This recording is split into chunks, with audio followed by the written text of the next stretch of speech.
आज हम कक्षा 12 विषय ज्योग्राफी सेकंड का पाठ 9 भारत में नियोजन करेंगे। इसका पहला भाग हम कल कर चुके हैं। जो टॉपिक था योजना आयोग, हमने कल पढ़ा था कि योजना आयोग क्या है, ये कैसे काम करता है और इसका अध्यक्ष कौन होता है। योजना आयोग का अध्यक्ष प्रधानमंत्री होता है और इसके क्या कार्य होते हैं, ये हमने कल पढ़े थे। अब आज हम इससे आगे पढ़ेंगे राष्ट्रीय विकास परिषद। अगला पॉइंट अपना है राष्ट्रीय विकास परिषद कि राष्ट्रीय विकास परिषद की स्थापना कब की गई। राष्ट्रीय विकास परिषद की स्थापना 6 अगस्त 1950 को की गई। यह एक गैर संवैधानिक निकाय है। अब राष्ट्रीय विकास परिषद के उद्देश्य क्या थे, इसको क्यों बनाया गया। राष्ट्रीय विकास परिषद के गठन का मुख्य उद्देश्य योजना आयोग तथा राज्यों के बीच समन्वय बनाए रखने हेतु किया गया। राष्ट्रीय विकास परिषद का मुख्य उद्देश्य योजना आयोग जो देश के लिए योजना बनाती हैं उनका तथा राज्यों के बीच समन्वय यानी तालमेल बिठाए रखने हेतु विकास किया गया या निर्माण किया गया। अब राष्ट्रीय विकास परिषद के सदस्य कौन होते हैं। इस परिषद में निम्नलिखित सदस्य होते हैं। नंबर 1 है प्रधानमंत्री, नंबर 2 केंद्रीय परिषद के सदस्य, नंबर 3 सभी राज्यों के मुख्यमंत्री व 4 योजना आयोग के सदस्य। अब राष्ट्रीय विकास परिषद के कार्य देखते हैं कि राष्ट्रीय विकास परिषद के कार्य क्या हैं। राष्ट्रीय विकास परिषद का कार्य है कि राष्ट्रीय योजना आयोग के कार्यों की समीक्षा करना, यानी राष्ट्रीय योजना आयोग ने जो भी योजनाएं बनाई हैं उनका अच्छे से निरीक्षण करना, उनको पढ़ना, समझना, उनका अध्ययन करना और उनको अंतिम रूप प्रदान करना। उनको अंतिम रूप प्रदान करने के बाद वे योजनाएं देश में लागू हो जाती हैं। तो ये योजनाएं देश में लागू कब होती हैं, जब एनडीसी की स्वीकृति मिल जाती है या एनडीसी इन योजनाओं को पास कर देता है तो ही देश में योजनाएं लागू हो सकती हैं। योजना आयोग को प्राथमिकताओं के निर्धारण में परामर्श देना। राष्ट्रीय विकास परिषद का कार्य योजना आयोग को प्राथमिकताओं के निर्धारण में, प्राथमिकताएं कौन से राज्य में कौन सी पहली प्राथमिकता यानी जरूरत कौन सी है, शिक्षा है, चिकित्सा है या बेरोजगारी है या गरीबी है, कौन सी ऐसी स्थिति है जिसको पहले देखा जाए, तो वो प्राथमिकताओं का निर्धारण करने में परामर्श देना। तीसरा है विकास के आर्थिक पहलुओं पर विचार करना कि योजना में किस प्रकार से विकास प्राप्त हो सकेगा या योजना किस प्रकार सफल हो सकेगी, उसके पहलुओं पर भी विचार करना। चौथा कार्य योजनाओं के संचालन का समय समय पर मूल्यांकन करना, यानी जो योजना आयोग ने योजनाएं संचालित कर दी है या योजनाएं बना दी है वो किस प्रकार देश में काम कर रही है, उनका समय समय पर मूल्यांकन करना। तीसरा इसका विभाग है या तीसरा इसका पद है राष्ट्रीय आयोजना परिषद। राष्ट्रीय आयोजना परिषद गठन, इस परिषद का गठन प्रत्येक योजना के समय किया जाता है।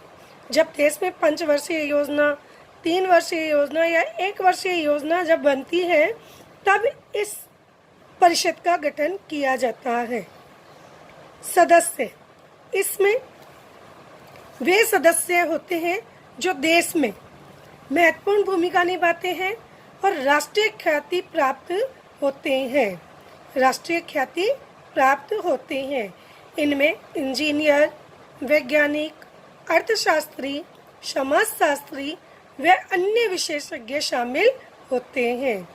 राष्ट्रीय आयोजना परिषद में राष्ट्रीय ख्याति प्राप्त इंजीनियर, वैज्ञानिक, अर्थशास्त्री, समाजशास्त्री व अन्य विशेषज्ञ शामिल होते हैं। अब भारत में पंचवर्षीय योजना, भारत में पंचवर्षीय योजना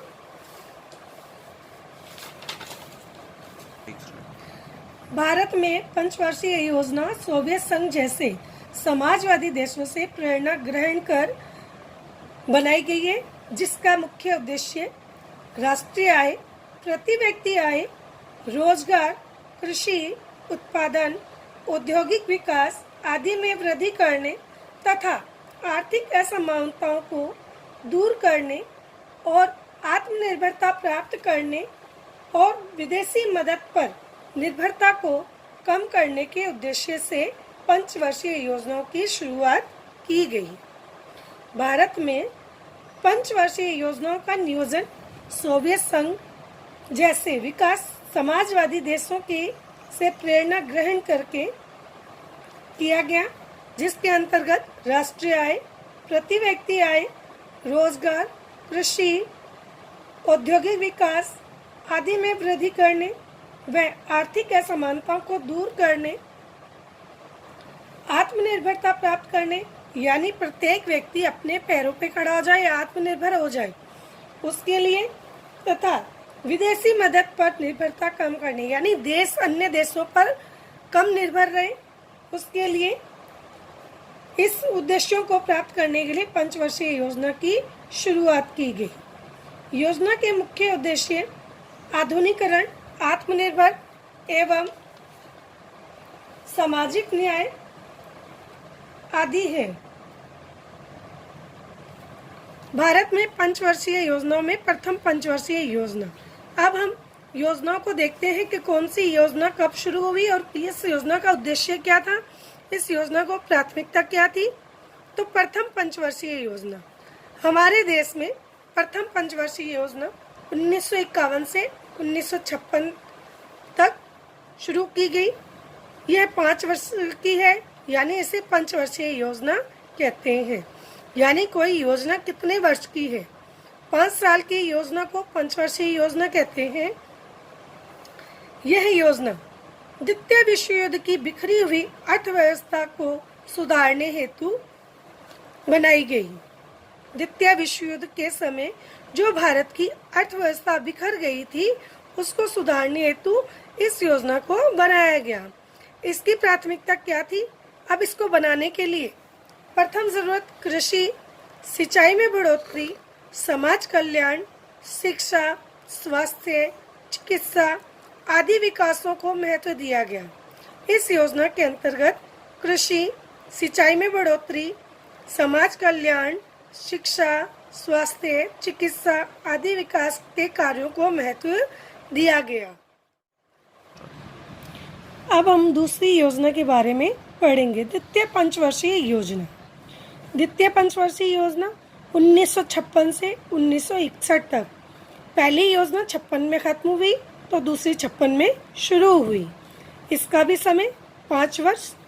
उद्देश्य इसको बनाने का उद्देश्य यानी दूसरी पंचवर्षीय योजना को बनाने का उद्देश्य है तीव्र उद्योगीकरण यानी उद्योगों में तेजी लाना, यानी उद्योगों में विकास करना, संचार में विकास करना, संचार के साधनों में जैसे ईमेल, नेट या मोबाइल सेवा आदि में विकास करना।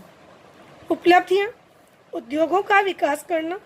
इससे जो उपलब्धियां प्राप्त हुई वो है उद्योगों में विकास हुआ, कृषि क्षेत्र का उत्पादन बढ़ा।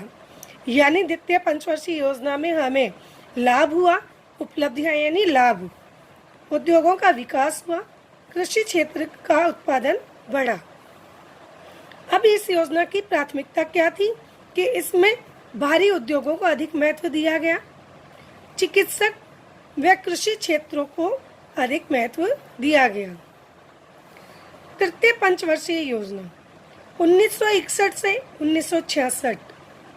तृतीय पंचवर्षीय योजना 1961 से 1966। समय 5 वर्ष। उद्देश्य राष्ट्रीय आय में 5 से 6% वृद्धि करना। तीसरी पंचवर्षीय योजना का उद्देश्य क्या था? राष्ट्रीय आय में 5 से 6% तक बढ़ोतरी करना या वृद्धि करना। आधारभूत एवं मूलभूत उद्योगों का विकास करना और रोजगार के अवसरों में वृद्धि करना। प्राथमिकता, इसमें किस चीज़ों को प्राथमिकता दी गई?